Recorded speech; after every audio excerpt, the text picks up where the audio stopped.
Bonjour à tous, une nouvelle vidéo sur les propriétés caractéristiques du parallélogramme, c'est-à-dire qu'est-ce que l'on doit appliquer à un quadrilatère pour qu'il devienne un parallélogramme. Donc on a déjà vu plusieurs autres vidéos, une première sur les diagonales du parallélogramme, une deuxième sur les angles du quadrilatère, les angles opposés, une troisième sur deux côtés, et puis là aujourd'hui on va travailler sur les côtés opposés, tous les côtés opposés du quadrilatère.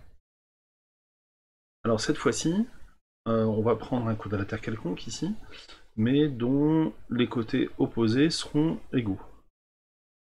Donc on va voir un petit peu ce que ça donne. On a ici un quadrilatère, une figure en main levée bien sûr, hein, avec des côtés opposés égaux. On va dessiner cette figure dans GeoGebra pour voir un petit peu en déformant ce quadrilatère, en s'arrangeant pour qu'il ait des côtés égaux, ce que ça va donner pour ce quadrilatère. Alors voici GeoGebra, on va dessiner un quadrilatère quelconque. Voilà. Et on va mesurer tous ses côtés.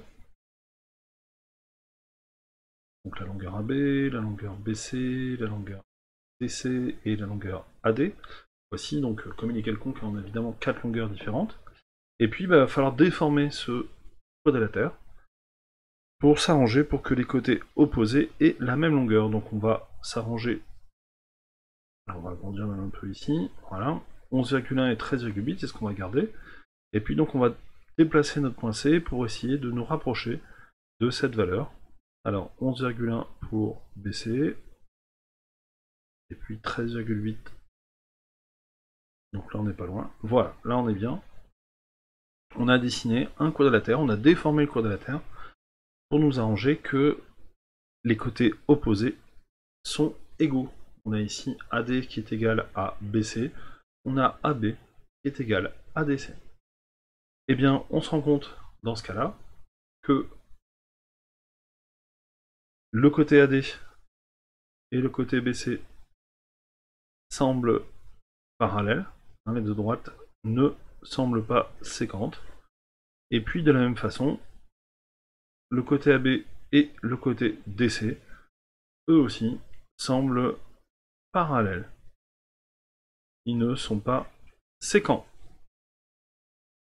Alors, on va essayer de retrouver ça sur le cours. On va essayer de placer ça sur le cours. Donc, cela donne bien un parallélogramme, A, B, C, D.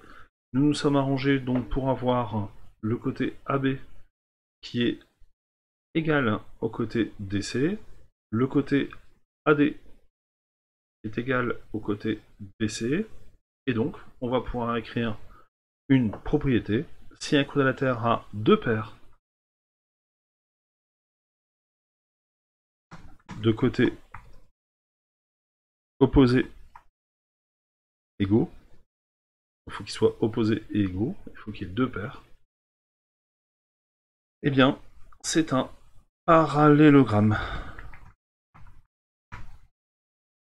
Voilà une nouvelle propriété sur les quadrilatères particuliers.